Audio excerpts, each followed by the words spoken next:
Ku tahu kan hari esok, namun langkahku tetap bukan surya ku harapkan, karena surya kan lenyap.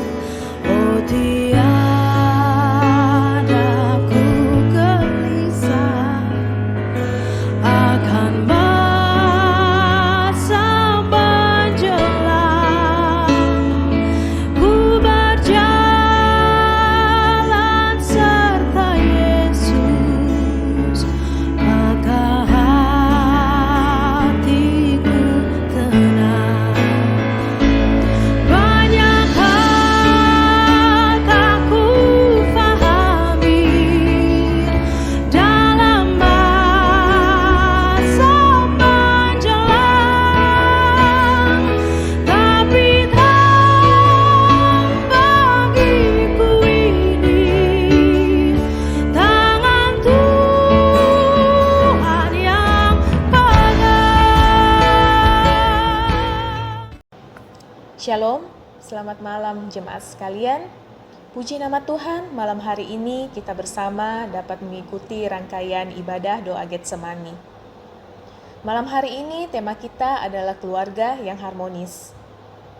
Dalam masa pandemi ini, Tuhan memberikan kita kesempatan untuk lebih dekat dengan keluarga kita. Biasanya, kita yang penuh dengan segala kesibukan baik dalam pekerjaan atau setiap kegiatan-kegiatan yang kita lakukan, tidak memiliki waktu yang cukup bersama dengan keluarga kita. Kita patut bersyukur setiap keluarga kita senantiasa dijaga dan dilindungi oleh Tuhan. Dan biarlah dengan penyertaan-Nya dan kasih setia-Nya yang menjadikan setiap keluarga kita menjadi keluarga yang harmonis. Kita akan memulai ibadah kita. Mari bersama kita mengangkat pujian bersama keluargaku.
Mari kita satu dalam doa. Tuhan Yesus, kami mengucap syukur, berterima kasih Engkau telah memberkati kami ya Tuhan sepanjang hari ini dalam setiap kegiatan kami dan juga pekerjaan kami. Ya Tuhan, kami serahkan ibadah kami pada malam hari ini dari awal, pertengahan hingga akhirnya hanya ke dalam tangan penyertaan-Mu Bapa. Dan berkatilah hamba-Mu yang akan memberitakan firman-Mu, biarlah firman-Mu yang menjadi pelita bagi setiap hidup kami. Terima kasih Tuhan Yesus, kami berdoa hanya dalam nama-Mu. Amin. Kita akan masuk ke dalam pemberitaan firman Tuhan. Biarlah firman ini menjadi jawaban bagi setiap kehidupan kita. Mari bersama kita angkat pujian Jawaban Hidupku.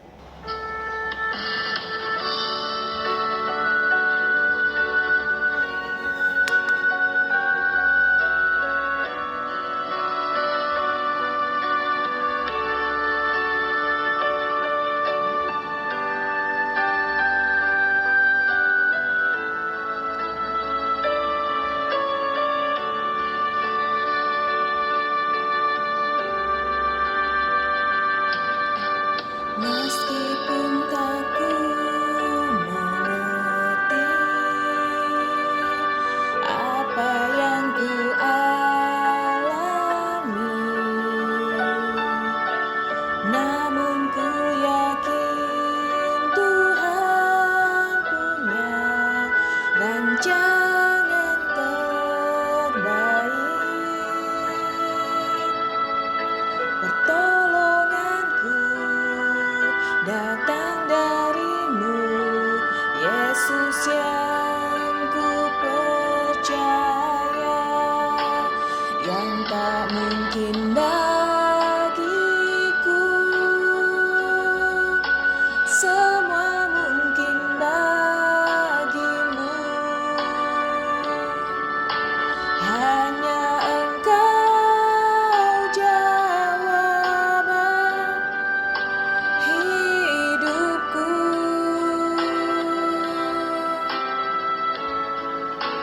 yang tak pernah ku lihat dan tak pernah ku fikirkan. Itu yang Kau sediakan bagiku.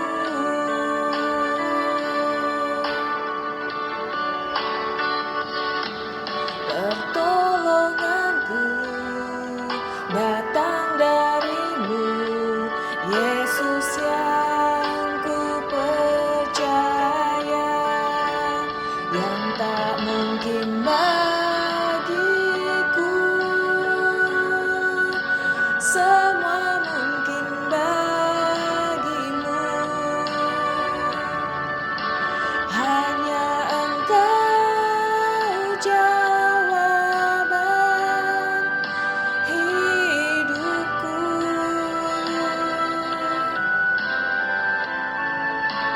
yang tak pernah ku lihat dan tak pernah ku fikirkan.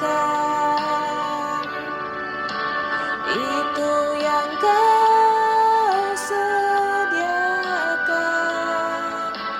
bagiku,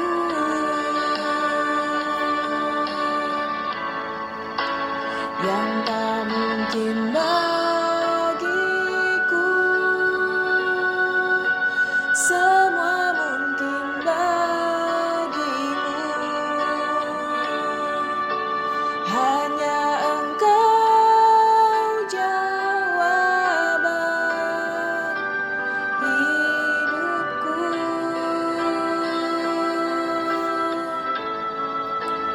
yang tak pernah ku lihat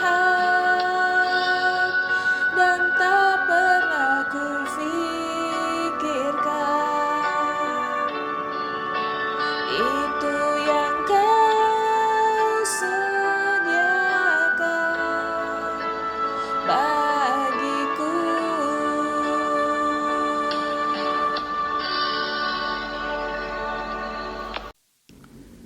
Ya, shalom Selamat malam Bapak Ibu Saudara yang dikasihi Tuhan. Senang sekali boleh kembali berjumpa dengan Jemaat GKI Sulsel Jemaat Gracia Makassar. Dan terima kasih untuk kepercayaan yang diberikan kepada saya oleh majelis dan rekan-rekan hamba Tuhan untuk boleh berbagi kebenaran firman Tuhan. Namun sebelum kita membaca dan merenungkan firman Tuhan, kita mohon pimpinan dari Tuhan. Kita datang di dalam doa. Mari kita berdoa. Bapa di dalam surga, kami bersyukur untuk segala anugerah berkat, pimpinan penyertaan Tuhan di dalam kehidupan kami sebagai anak-anak-Mu. Dan secara khusus kami bersyukur boleh berjumpa dengan jemaat GKI Gracia, sekalipun hanya melalui media yang kami gunakan ini. Dan kami percaya Tuhan yang bisa bekerja melalui media yang kami gunakan ini. Oleh karena itu Tuhan, ketika kami sama-sama membaca dan merenungkan firman Tuhan, berkenan kiranya Tuhan boleh memberkati, memakai setiap kami, hamba-Mu yang menyampaikan firman, dan setiap kami yang boleh mendengar, sama-sama boleh diberkati oleh Tuhan. Terima kasih, berkati sekali lagi jam ini, karena sepenuhnya kami serahkan ke dalam tangan pimpinan Tuhan yang berkuasa. Dengar dan sambut doa kami berdoa, kami memohon di dalam nama Tuhan Yesus. Amin. Ya, Bapak Ibu Saudara yang dikasihi Tuhan, saya diminta membawa firman Tuhan di bawah satu tema keluarga yang harmonis. Ya, didasari dari kitab Kolose, surat Rasul Paulus kepada jemaat di Kolose, Kolose pasal yang ketiga, ayat yang ke-18 hingga ayat yang ke-25. Ayat-ayat ini juga paralel dengan kitab surat Efesus, surat Paulus kepada jemaat di Efesus, Efesus pasal yang kelima, kalau kita lihat dari ayat yang ke-22 sampai pasal 6 ayat yang ke-9. Hal yang sama dibicarakan. Namun kita akan lihat dulu dari kitab Kolose pasalnya yang ketiga, ayat 18 hingga ayat yang ke-25. Saya akan bacakan bagi kita semua.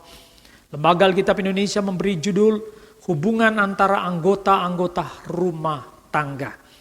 Hai istri-istri, tunduklah kepada suamimu sebagaimana seharusnya di dalam Tuhan. Hai suami-suami, kasihilah istrimu dan janganlah berlaku kasar terhadap dia. Hai anak-anak, taatilah orang tuamu dalam segala hal, karena itulah yang indah di dalam Tuhan. Hai bapak-bapak, janganlah sakiti hati anakmu, supaya jangan tawar hatinya. Hai hamba-hamba, taatilah Tuhanmu yang di dunia ini dalam segala hal. Jangan hanya di hadapan mereka saja, untuk menyenangkan mereka, melainkan dengan tulus hati, karena takut akan Tuhan. Apapun juga yang kamu perbuat, perbuatlah dengan segenap hatimu seperti untuk Tuhan dan bukan untuk manusia. Kamu tahu bahwa dari Tuhanlah kamu akan menerima bagian yang ditentukan bagimu sebagai upah. Kristus adalah Tuhan dan kamu hambanya. Barang siapa berbuat kesalahan, ia akan menanggung kesalahannya itu. Karena Tuhan tidak memandang orang. Sampai di sana pembacaan firman, selamat dan berbahagia kita membaca, menyimpan. Tapi sudah tentu yang paling berbahagia adalah mereka yang melakukan firman itu di dalam kehidupannya sehari-hari. Keluarga yang harmonis. Bapak Ibu Saudara, saya suka dengan satu lagu dengan lirik yang bagus, ya, berbicara mengenai keluarga. Dan saya percaya Bapak Ibu Saudara juga tahu hal itu, ya. Ya, judulnya itu harta yang paling berharga adalah keluarga. Ya, kira-kira nyanyinya seperti ini. Harta yang paling berharga adalah keluarga. Istana yang paling indah adalah keluarga. Puisi yang paling bermakna adalah keluarga. Mutiara tiada tara adalah keluarga. Wow, begitu indah sekali saudara. Dari lirik lagu ini kita mendapati bagaimana si pengubah lagu ini memberikan satu nilai yang sangat tinggi tentang kehidupan keluarga. Tentang keluarga itu sendiri. Oh saudara, kalau dunia saja memberikan satu nilai, memberikan satu tempat yang sangat tinggi tentang keluarga, apatah lagi Alkitab. Alkitab jauh memberikan nilai yang sangat tinggi tentang keluarga. Hal itu kita bisa lihat bagaimana kita akan menemukan pasal demi pasal, ayat demi ayat, baik perjanjian lama maupun perjanjian baru berbicara mengenai kehidupan keluarga. Itu berarti di hadapan Allah keluarga itu begitu penting. Nah, kalau Allah sendiri melihat itu hal yang sangat penting, Alkitab melihat itu sangat penting, maka seharusnya kita sebagai orang-orang percaya, sebagai orang-orang beriman, sebagai orang-orang gereja, harus menempatkan keluarga itu di dalam pemahaman yang tepat dan benar. Namun memang saudara faktanya, menurut penelitian saudara, atau satu survei mengatakan bahwa 10% dari setiap pernikahan setiap tahun selalu diakhiri dengan perceraian. Tak terkecuali itu juga dialami oleh keluarga Kristen, keluarga orang percaya. Lalu bagaimana di tengah-tengah pandemi saat ini? Di tengah-tengah wabah, di tengah-tengah COVID-19 yang melanda dunia saudara. Oh saudara, menarik. Menurut survei atau satu penelitian memberitahu justru di tengah-tengah pandemik ini banyak keluarga yang berantakan. Bukan hanya berantakan, hancur, bahkan cerai saudara. Oleh karena apa? Karena pandemi ini memaksa keluarga dalam tanda petik harus lebih banyak tinggal di rumah. Dan saudara tahu ketika mereka harus berada di rumah, mereka tidak terbiasa berkomunikasi. Sehingga terjadilah kesalahpahaman, kesalahpengertian,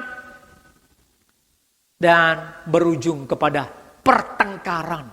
Karena memang tidak terbiasa berkomunikasi. Sementara harus tinggal banyak di rumah, harus banyak berinteraksi. Dan itu menurut penelitian. Di tengah-tengah pandemik ini banyak yang hancur, bahkan cerai. Maka sangat kontekstual gereja memilih tema keluarga yang harmonis. Ya, penting sekali, bagus sekali, sangat kontekstual. Dengan satu harapan bagaimana di tengah pandemi ini juga keluarga kita tetap terbangun, tetap terpelihara, tetap memiliki kehidupan yang harmonis. Bapak Ibu Saudara, beberapa bulan yang lalu di gereja kami atau di GKI Palu, saya pernah memberikan satu judul tema di dalam khotbah saya, yaitu cinta makin bersemi di kala pandemi. Cinta terhadap Tuhan, apakah ketika di tengah-tengah pandemi ini makin bersemi atau makin bersemayam? Ya, bersemi makin mekar terhadap datang beribadah terhadap Tuhan, atau bersemayam makin hari makin dalam persemayaman mati.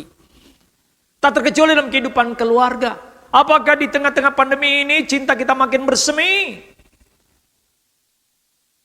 atau malah makin juga bersemayam, saudara? Nah, kerinduan kita supaya keluarga kita juga makin hari makin bersemi cinta kita, makin harmoni, makin harmonis di dalam kehidupan berkeluarga. Bapak Ibu Saudara, kita tahu bahwa ada 3 lembaga yang didirikan oleh Allah, betul tidak? Kita tahu persis ada 3 lembaga yang didirikan oleh Allah, yaitu pemerintah, gereja, dan keluarga. Nah, pertanyaan saya, dari ketiga lembaga ini saudara, dari ketiga lembaga ini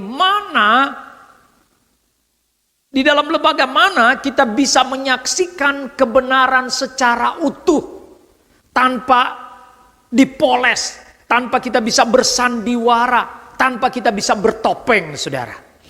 Dalam pemerintahan atau dalam masyarakat? Bagaimana, saudara? Oh, saudara, dalam masyarakat, dalam pemerintahan, engkau bisa saja kelihatan adalah orang yang saudara, sangat sosial. Kelihatan sangat saudara, sangat murah hati. Bisa kita bertopeng, kita bisa bersandiwara seperti itu. Sementara sebetulnya kita bukan orang yang paling bersosial. Paling orang sosial atau orang yang murah hati. Bisa. Orang bisa terkecoh. Orang bisa tertipu oleh penampilan kita. Di gereja, wow, bisa juga saudara. Di gereja kita bisa kelihatan adalah orang yang orang yang rendah hati, orang yang sabar, mungkin kelihatan ada orang yang care. Tetapi sesungguhnya kita bukan orang seperti itu. Oh saudara, kita bisa poles, kita bisa bersandiwara, kita bisa pakai topeng. Tetapi bagaimana kalau di lembaga rumah tangga saudara? Bisakah saudara? Tadi saya katakan di mana kita bisa menyaksikan secara utuh kebenaran itu tanpa bisa dipoles, tanpa bisa bersandiwara, tanpa bisa pakai topeng. Oh saudara, sekali lagi hanya di dalam keluarga. Orang mengatakan, loh buktinya Pak, ada orang-orang yang pinter bersandiwara di rumah tangga, tidak ketahuan oleh istrinya, tidak ketahuan oleh suaminya. Pertanyaan saya, berapa lama saudara? Nanti juga ketahuan aslinya. Oh pasti saudara, mau berapa lama? Istri kita akan tahu kita, apakah kita adalah suami yang rohani atau rohana. Atau sebaliknya, suami kita tahu kita, apakah istri yang sungguh-sungguh hidup rohani baik, yang sabar atau tidak. Anak kita pun tahu siapa kita. Bahkan pembantu mungkin di rumah tangga kita juga tahu. Kita tidak bisa bertopeng. Akan terlihat aslinya kita. Ya memang saudara, banyak orang yang bersandiwara juga di gereja terlalu banyak saudara. Sehingga ada satu cerita saudara, satu kali Pak Pendeta ini ketika dia pulang, betapa kagetnya dia melihat, loh istri dan anaknya tiba-tiba sudah mengemas covernya, masukkan pakaian dan semuanya sudah berbenah akan bepergian. Dia tanya, kalian mau kemana? Si istri dan anak-anaknya mengatakan begini, ayo kita pindah ke gereja. Loh, kenapa pindah ke gereja? Iya, enak kalau di gereja. Kalau di gereja Papa kelihatan sekali begitu murah hati. Kelihatan sekali begitu peduli. Begitu sabar. Tapi kalau di rumah, aduh Papa itu pelit. Suka marah. Bahkan temperamental itu. Suka marah. Tidak sabaran. Tapi kalau Papa di gereja, nyapa orang dengan lembut, nyapa orang dengan begitu welcome. Wah, kelihatan sekali begitu perhatian. Maka lebih baik kita pindah di gereja supaya melihat Papa yang bisa berelaksi dengan Papa yang murah senyum, punya perhatian, yang sabar. Kaget suaminya. Kaget si Pak Pendeta ini. Kaget oleh karena anak dan istrinya mengetahui persis siapa dia. Dia bisa bersandiwara. Oh saudara, sekali lagi, hanya di dalam keluarga lah kita bisa menampilkan seutuhnya siapa kita tanpa dipoles, tanpa kita bisa bersandiwara, tanpa bisa bertopeng. Tetapi saudara, bagaimana kita bisa tampil apa adanya? Bisa tampil sesungguhnya kita, itu pun dengan satu catatan. Kalau di dalam kehidupan keluarga itu juga di dalam suatu suasana yang kondusif.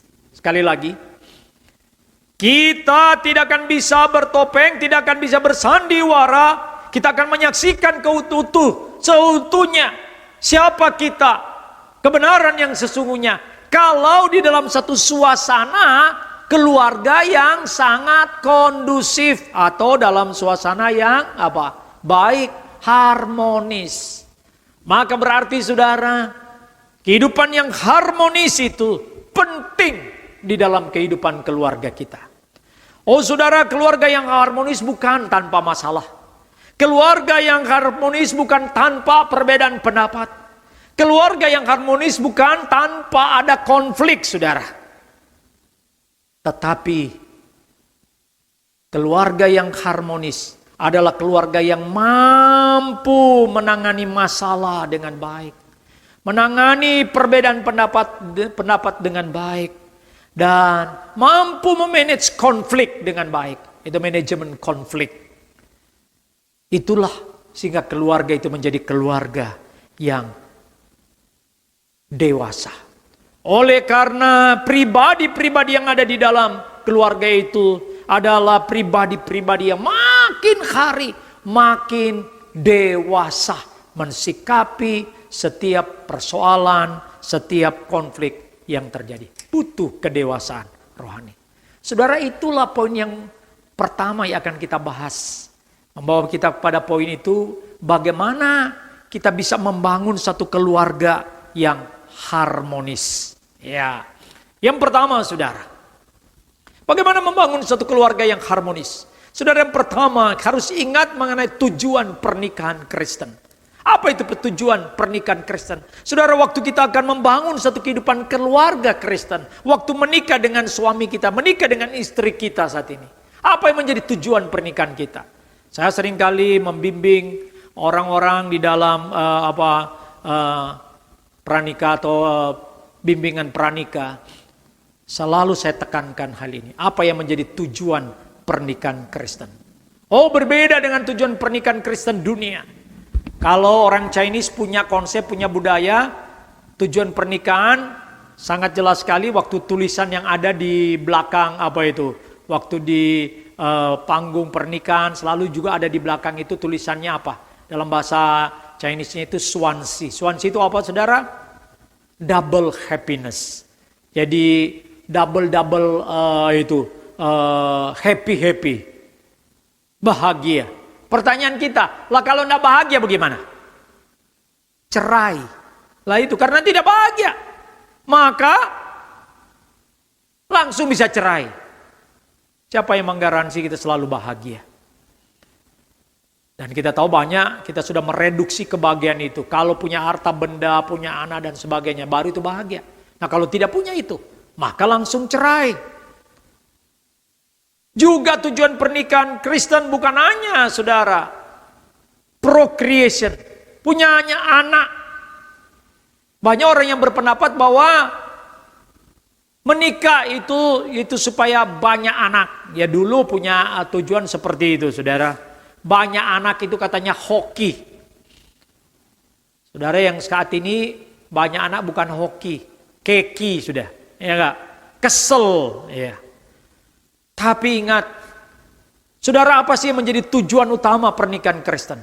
Tujuan utama pernikahan Kristen adalah pertumbuhan, kedewasaan, makin serupa dengan Kristus. Waktu kita menikah dengan suami kita itu, dengan istri kita, melalui kehidupan pernikahan ini, membawa istri kita makin dewasa di dalam Kristus.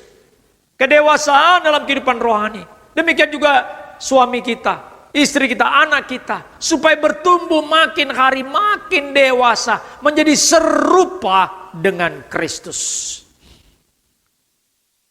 Oh saudara, dalam Roma 8 ayat 29, kadang-kadang kita cuma berhenti di dalam Kitab Roma 8 ayat 28. Kita tahu sekarang Allah turut bekerja dalam segala hal mendatangkan kebaikan. Kita lupa ayat 29. Bahwa dia yang menentukan kita dari semula. Memilih menentukan kita. Untuk apa? Supaya kita menjadi serupa dengan gambaran anaknya. Filipi 3 ayat 10 juga mengatakan. Supaya kita menjadi serupa dengan gambaran anaknya. Matius pasal 5 ayat 48, Yesus berkata, adalah kamu sempurna sama seperti Bapakku adalah sempurna. Maksudnya apa saudara? Menjadi serupa dengan Kristus. Serupa dengan Kristus itu supaya kita makin hari makin memiliki karakter Kristus. Kasih seperti mana kasih Kristus. Kesabaran, kesetiaan, kelemah lembut seperti Kristus Yesus. Itu dalam karakter kita makin hari makin serupa. Makin serupa, makin sempurna. Walaupun kita tahu saudara, kita tidak akan pernah mencapai kesempurnaan itu selama kita di dunia.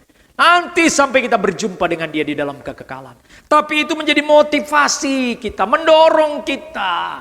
Melalui kehidupan keluarga. Mau kita membangun kehidupan keluarga. Supaya kita makin dewasa. Makin hidup serupa dengan Kristus. Makin sempurna. Oh saudara, di dalam banyak hal kita selalu ingin sempurna. Betul tidak? Oh, di dalam kehidupan studi anak-anak kita selalu mendambakan anak kita mempunyai nilai yang sempurna. Ya kan? Waktu kita cari istri dulu cari yang sempurna. Ya, suami yang sempurna. Selalu kita indikan begitu. Ya kan?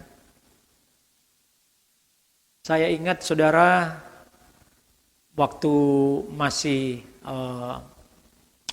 SMA, ya, ada seorang teman, teman ini saya katakan orang yang pinter, otaknya brilian. Tahu enggak briliannya? Kalau misalkan guru tidak masuk, dia akan mengganti guru untuk mengajar. Dan kami di Fak IPA, saudara.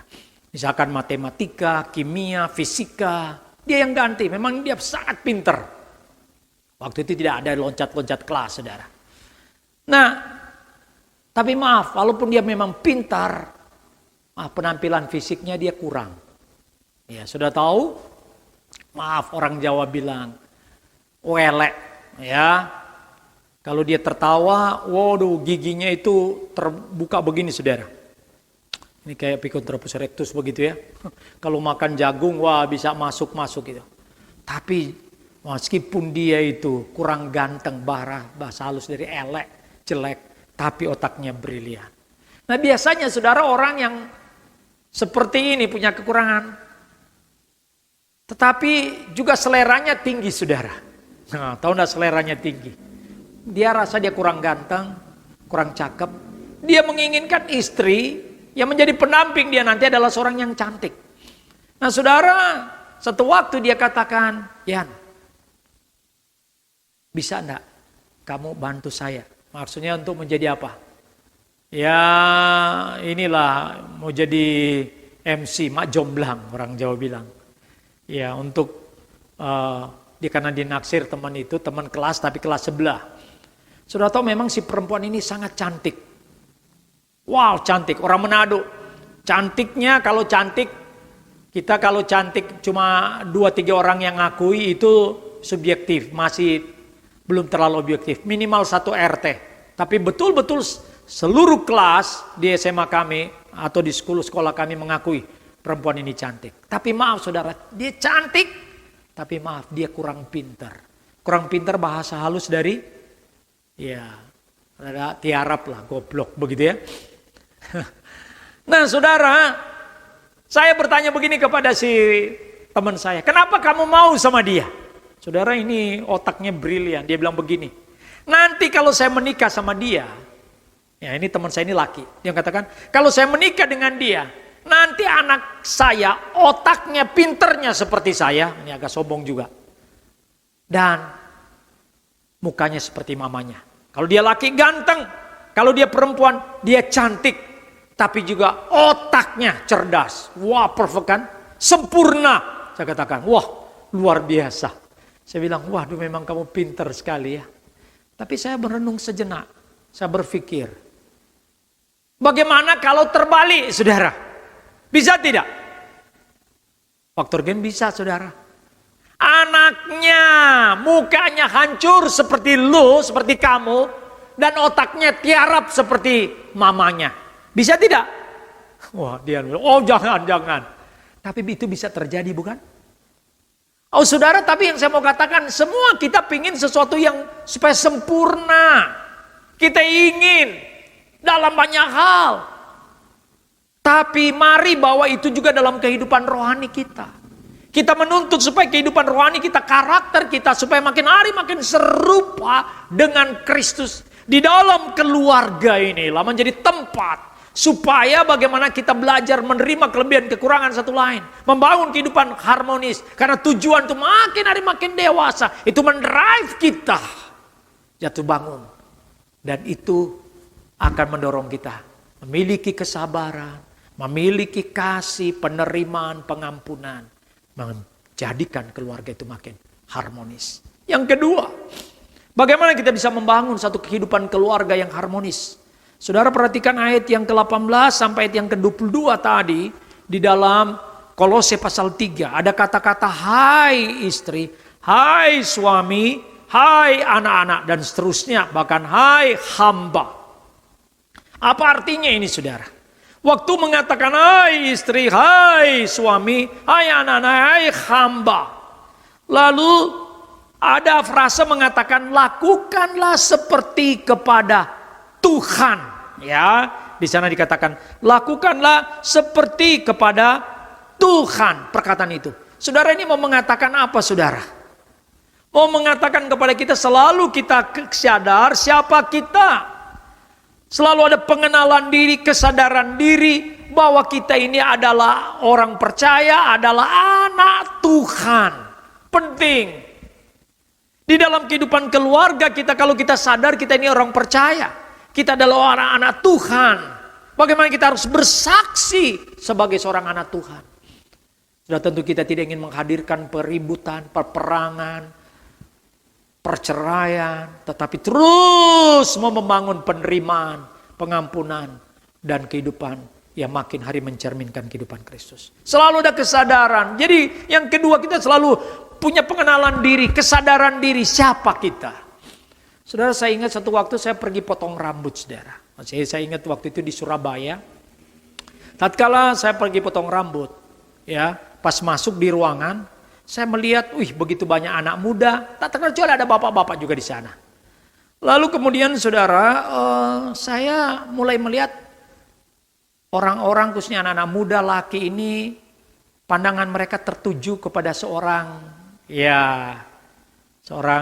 tukang potong rambut. Ada berapa orang yang penampilan fisiknya memang menarik. Ya, hamba Tuhan juga tahu cantik. Sehingga semua boleh dikatakan anak-anak muda dan juga bapak-bapak di situ pengen kalau bisa dipotong rambutnya oleh si gadis ini, ya, si perempuan ini. Nah, tapi kadang-kala juga ada yang agak nakal-nakalan kalau pas lewat disiulin. Begitu ya. Bahkan malah kadang-kala bahasa-bahasanya ya menggoda. Ya, tapi si perempuan ini memang ramah. Demi untuk mungkin menjaga para pelanggan tetap bisa datang. Dia tidak dengan kasar, begitu ya. Nah saudara, pas giliran saya untuk dipotong rambutnya. Waktu potong rambut saudara. Pas saya ke bagian dia. Hokilah saya. Beruntung. Kemudian memang saudara waktu dia potong ya, semua mengatakan, aku tidak, katanya kenapa bapak saya ditunjukkan oleh mereka. Ya saya sih tenang saja, ya saya tetap dengan tenang, tapi senang juga karena dipotong oleh perempuan yang cantik begitu. Sudah, saya cuma ajak ngomong biasa saja. Saya jangan ngomong, berapa lama sudah kerja, dan seterusnya. Selesailah saya potong rambut. Saya pulang, saudara. Saudara, kurang lebih 2 minggu kemudian, salah satu pusat perbelanjaan di Surabaya, pas membuka outlet, salah satu cabang dari salon tempat potong rambut. Nah, di sana oleh Joni Andrean punya, begitu ya. Nah, saya diundang untuk menyampaikan firman Tuhan di pembukaan salon itu. Nah, saudara, saya diundang untuk menyampaikan firman Tuhan. Kemudian ketika saya hadir, sudah semua puji-pujian mulai dilantunkan. Dan ya karena tidak terlalu besar, yang hadir kurang lebih hanya paling tinggi 20 orang, 15 sampai 20 orang. Dan giliran saya maju untuk menyampaikan firman. Saudara tahu, waktu saya maju menyampaikan firman Tuhan, mata saya langsung tertuju kepada seorang gadis yang persis ada di depan saya. Lalu memori saya berjalan. Kayaknya kok kenal ya siapa perempuan ini. Lalu saya ingat, saudara, perempuan yang ada di depan saya itu ada yang 2 minggu lalu potong rambut saya. Yang orang-orang coba goda-goda dia. Yang bapak-bapak bahkan anak-anak muda yang coba bersiul, coba cuil-cuilin dia. Saudara, saya coba bayangkan kalau pada waktu itu saya juga ikut-ikutan seperti bapak-bapak siulin dia atau coba colek-colek dia. Kira-kira saudara, kalau saya melakukan hal seperti itu pada waktu itu, waktu saya khotbah, kira-kira bagaimana saudara? Oh saudara, yang terjadi waktu saya lihat seperti itu, yang terjadi saudara, bukan hanya mata saya tidak bisa tertuju kepada dia, tapi mungkin si perempuan itu akan mengatakan, oh si bapak omong kosong ya. Pasti seperti itu. Saya juga pasti grogin akan lihat lagi dia. Bahkan mungkin cepat-cepat. Aduh, malunya saya. Dalam hati saya pada waktu itu, syukur saya tidak ikut-ikutan. Tidak ikut-ikutan mencolek dia. Saudara, ini penting bagi kita. Selalu punya pengenalan diri, selalu sadar diri kemana kita berada, di mana kita ada. Kita orang percaya, kita anak Tuhan. Mana mungkin kita harus melakukan hal-hal yang tidak seharusnya kita lakukan sebagai anak Tuhan dalam kehidupan keluarga. Itu menjaga kehidupan keluarga itu tetap harmonis. Ada satu cerita lagi saudara. Satu waktu saudara di dalam bis, ini kisah nyata. Seorang bapak dia naik di Jawa. Waktu itu kalau naik bis itu selalu tagihannya belakang ya. Biasa dulu pada zaman dulu itu dikasih karcisnya, dibayar dulu, tapi nanti kalau ada uang kembalian nanti dikasih ya. Sudah. Taruhlah anggaplah bis itu 500 rupiah. Nah si bapak ini waktu dia kasihkan uang 5.000 rupiah. Ya kan? 5.000 rupiah lalu ya dia tunggu kembalian. Nah waktu bis sudah mau turun dia panggil si kondektur. Kondektur, aku ya sudah mau turun. Dia bilang. Ya. Oh ya pak. Oh, sudah turun. Waktu dia sudah mau berhenti kemudian si uang kembalian ya. Waktu uang kembalian si kondektur ini tiba-tiba mengembalikan uang kepada dia, sudah tahu berapa? 19.500. Berarti dengan asumsi uang berapa? Yang dikasih 20.000. Ya, padahal tadi dia cuma kasih 5.000 rupiah. Waktu dia hitung dia terima. Pertama dia berhenti sebentar, lalu dia dalam hati dia, ya salah dia. Kenapa kok dia kasihnya kembaliannya salah. Tapi kemudian dia berpikir lagi, dia berhenti lagi, aduh kasihan ini kondektur ini, nanti rugi. Tiba-tiba dia panggil, mas, kondektur. Dia pada kondektur sudah ke sana, dia panggil, padahal sebentar lagi sudah mau turun. Mas. Wah agak teriak lagi dia mengatakan, kembalianmu itu salah loh. Aku tak kei kamu, saya kasih kamu 5.000. Kenapa kamu kembalikan 19.500? Kedengaran orang-orang. Ini kelihatannya baik. Si kondektur ini dengan agak senyum, dia menghampiri bapak itu. Lalu dengan berbisik dia mengatakan begini, Pak, memang saya sengaja. Loh, si bapak itu, kenapa kamu sengaja? Bapak kan yang kemarin itu yang penerima tamu di gereja itu tuh. Ya kan? Saya masuk. Lalu kan yang Pak Pendeta itu khotbah, hidup itu harus jujur. Waduh, si bapak ini katakan, untung saya kembalikan, coba ndak. Saya ngerti maksud. Hidup itu harus jujur, selalu sadar, kenal siapakah kita.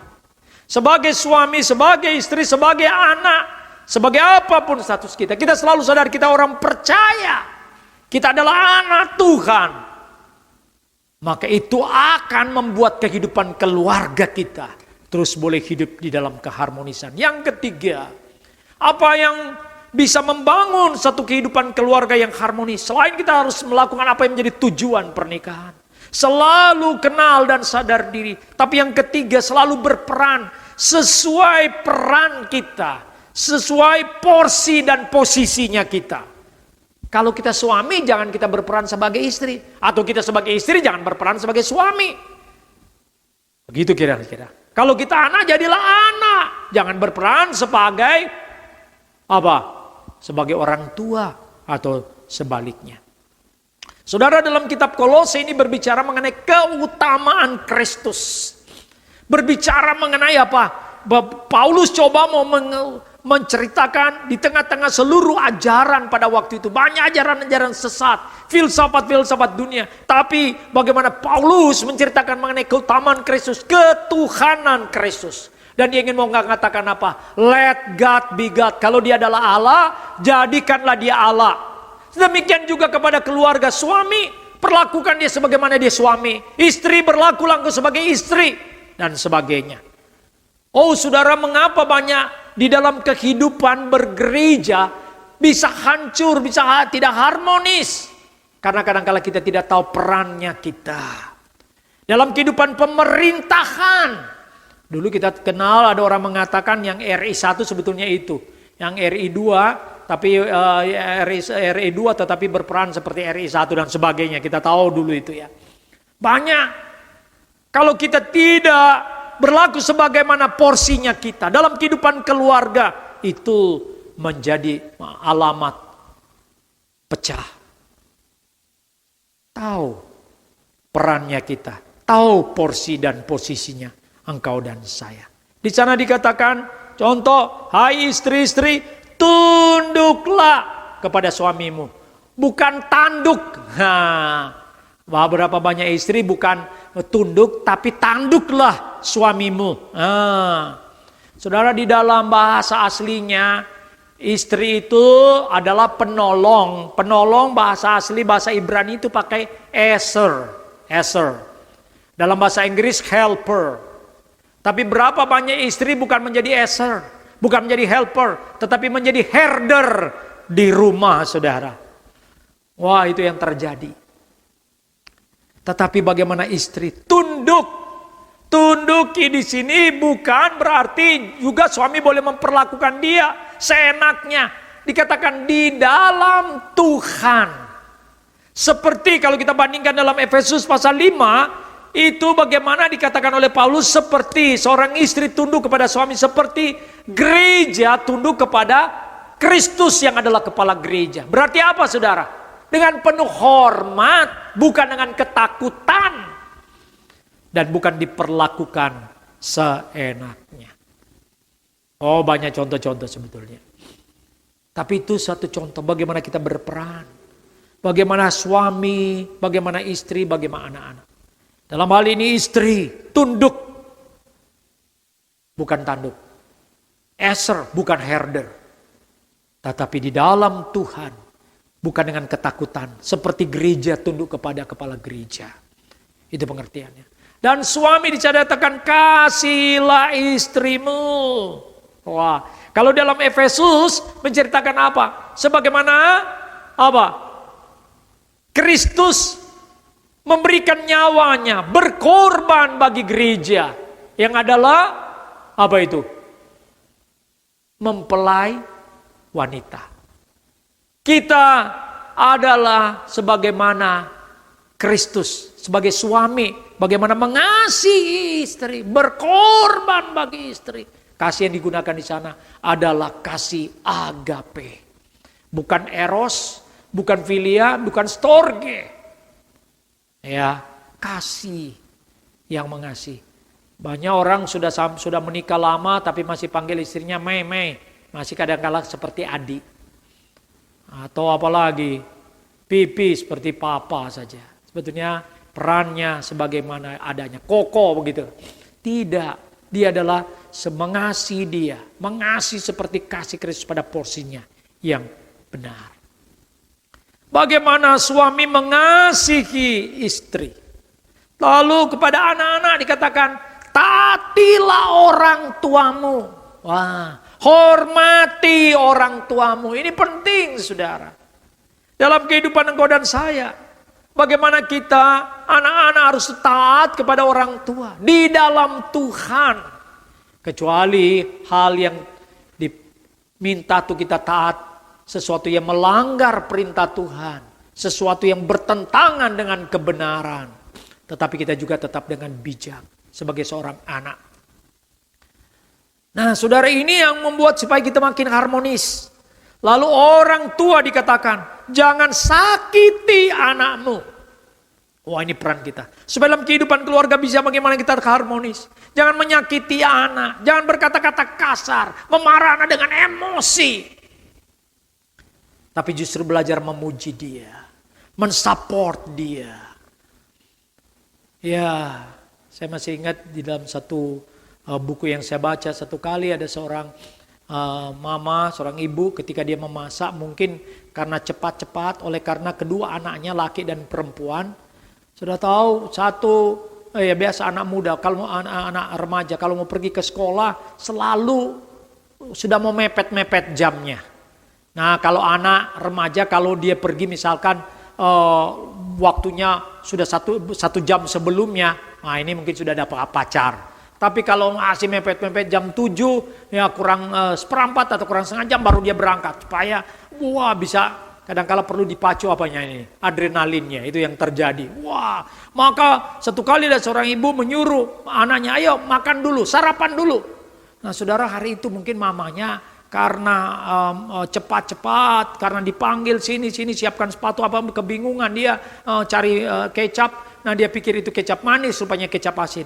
Lalu dia pikir itu tomat, saus tomat itu adalah kecap ada saus sambal. Waktu dia hidangkan, wah si anak gadisnya waktu dia memakan pertama, aduh mah apa ini pedas, nggak enak, pedas asin lagi. Bagaimana sikap dari seorang ayah? Wah, bukan langsung marah, anak cuma tahu makan, kamu cuma tahu. Tidak. Langsung dia datang mendekati anak gadisnya. Dia tahu di mana caranya. Pegang pundaknya, tepuk pundaknya. Lalu dia mengatakan begini. Dek, mama kayaknya baru coba resep baru. Kamu jadi korban resep baru. Tapi nanti kan akan lebih baik. Wah, karena dia dengar begitu, dia jadi korban dari resep barunya mama. Gitu ya. Dia langsung terima, dia makan, cepat-cepat dia pergi. Giliran anak laki. Saudara, waktu anak laki langsung ada di meja. Waktu dia baru coba, baru satu sendok, dia teriak, apa ini? Nah, bagaimana lagi seorang ayah mendampingi anak seperti itu? Wah, kalau sudah kayak begitu kita bisa saling hajar kalau umpamanya dengan keras. Tapi si bapak itu dengan cara pendekatan yang persuasif, dia mengatakan begini. Dek, seorang laki, kalau dia menghadapi masalah, cuma ada dua cara yang akan diambil. Pertama, waktu dia akan menghadapi masalah, dia lari dari masalah. Dan yang kedua, waktu dia menghadapi masalah, dia hadapi masalah itu.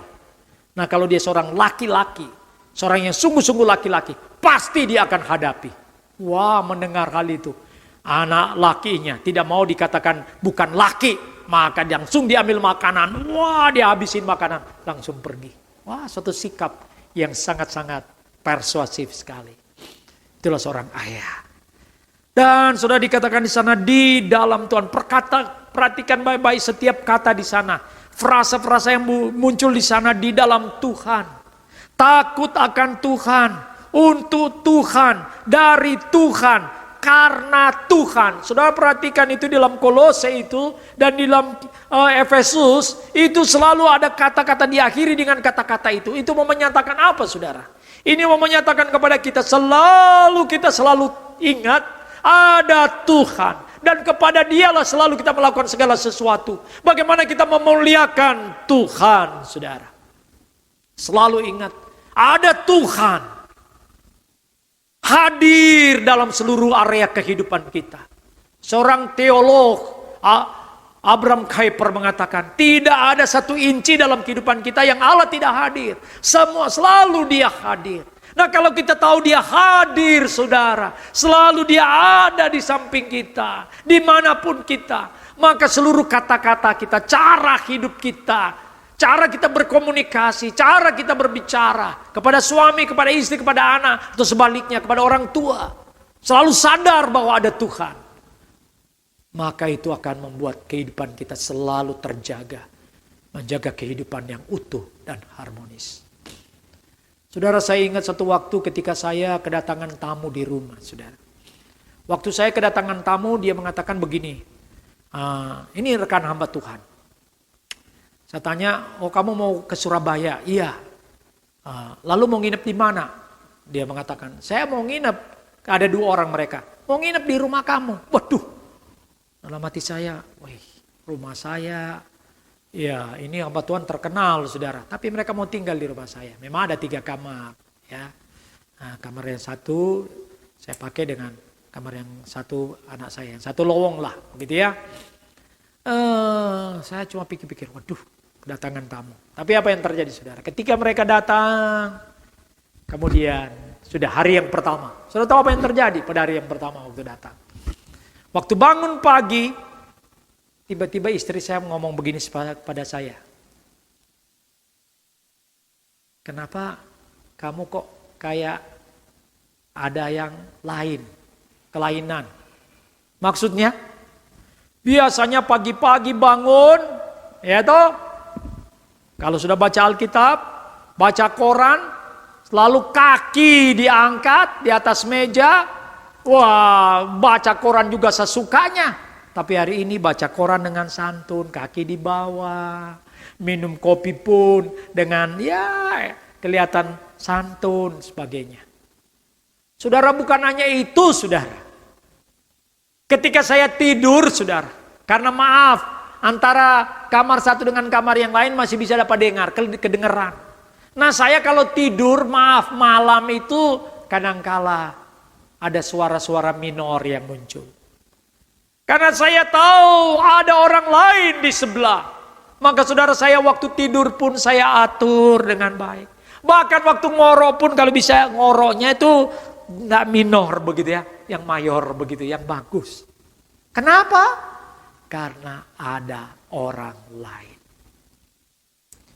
Saudara, ini poin yang penting. Kalau kita tahu selalu bahwa ada Allah di rumah kita.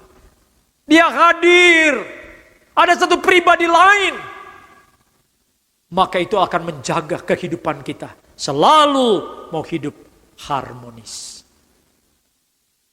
Oh saudara, ini penting dalam kehidupan engkau dan saya. Dan biarlah kita ingat bahwa Tuhan selalu ada. Dan untuk Dialah kita hidup. Untuk Dialah bagaimana kehidupan keluarga kita menjadi kemuliaan bagi nama Tuhan. Roma 11 ayat 36. Sebab segala sesuatu adalah dari Dia, oleh Dia, kepada Dia, bagi Dialah kemuliaan sampai selama-lamanya yang kita sebut soli Deo gloria. Marilah, biarlah kehidupan keluarga engkau dan saya menjadi keluarga yang harmonis. Karena kita tahu, kita sebagai keluarga Kristen adalah keluarga yang selalu mau menyenangkan Tuhan. Selalu memuliakan Tuhan. Dan melalui kehidupan yang harmonis. Bukan tanpa masalah. Tapi bagaimana kita memanage masalah itu dengan baik. Menangani masalah. Konflik dimanage dengan baik. Sehingga semuanya berujung pada ending. Semua kembali untuk kemuliaan Tuhan. Saudara, Tuhan Yesus sangat peduli dengan keluarga. Allah begitu peduli dengan keluarga. Mari kita mau berpeduli dengan keluarga. Harta yang terindah adalah keluarga. Tuhan memberkati kita. Amin. Kita berdoa. Bapa di dalam surga, kami bersyukur untuk kebenaran firman yang kami boleh dengar.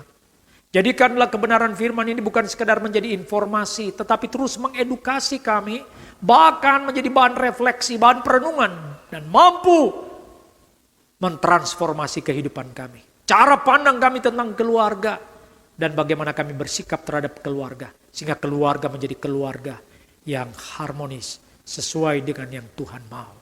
Terpujilah Engkau, dalam nama Tuhan Yesus kami berdoa. Amin. Shalom jemaat Tuhan yang terkasih dalam Tuhan Yesus Kristus. Kita bersyukur pada malam hari ini kita boleh dikuatkan oleh kebenaran firman Tuhan yang meneguhkan iman kita. Saya percaya bahwa di tengah-tengah keluarga kita ada damai sejahtera yang daripada Tuhan. Itulah keharmonisan, sukacita, pengharapan daripada Tuhan bagi keluarga kita semua. Jemaat Tuhan yang terkasih dalam Tuhan Yesus Kristus, malam hari ini kita akan masuk di dalam doa. Saya akan memimpin kita dalam doa, ada beberapa hal yang akan kita doakan. Yang pertama kita berdoa khusus untuk rumah tangga kita, keluarga kita. Kita berdoa supaya Tuhan menyertai, Tuhan memberkati dan Tuhan menolong, Tuhan mencurahkan damai sejahtera di tengah-tengah keluarga kita. Kita berdoa kiranya harmonis yang daripada Tuhan ada di tengah-tengah keluarga kita. Dan kita juga berdoa untuk setiap usaha pekerjaan jemaat Tuhan. Kita berdoa supaya Tuhan senantiasa memberkati setiap usaha pekerjaan kita, dan kita berdoa untuk kesehatan kita supaya Tuhan tetap melindungi dan menyertai kita agar kita boleh terhindar dari sakit penyakit. Mari jemaat Tuhan kita berdoa dan saya akan memimpin kita di dalam doa. Mari kita berdoa. Kami bersyukur Tuhan pada malam hari ini firman Tuhan boleh menguatkan kami, meneguhkan iman kami sehingga kami boleh sungguh-sungguh untuk hidup di dalam Tuhan. Karena kami percaya hanya di dalam Tuhanlah ada keharmonisan. Karena hanya di dalam Tuhanlah ada damai sejahtera di tengah-tengah keluarga dan rumah tangga kami. Tuhan, kami bersyukur memiliki Allah seperti Engkau. Dan kami mau berdoa ya Tuhan, terkhususnya untuk rumah tangga, keluarga, jemaat Tuhan. Kami berdoa kiranya Engkau hadir di tengah-tengah keluarga kami ya Tuhan. Berikan damai sejahtera, pengharapan, iman, kekuatan di tengah-tengah keluarga kami. Agar keluarga kami boleh mengenal Tuhan, boleh semakin percaya kepada Tuhan, boleh hidup sungguh-sungguh di dalam Tuhan.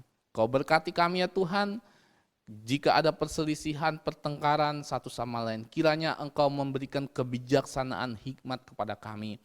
Agar di tengah-tengah keluarga kami ada sukacita sorga yang daripada Tuhan. Kami mau berdoa juga ya Tuhan, terkhususnya untuk setiap usaha pekerjaan jemaat Tuhan. Engkau memberkati senantiasa.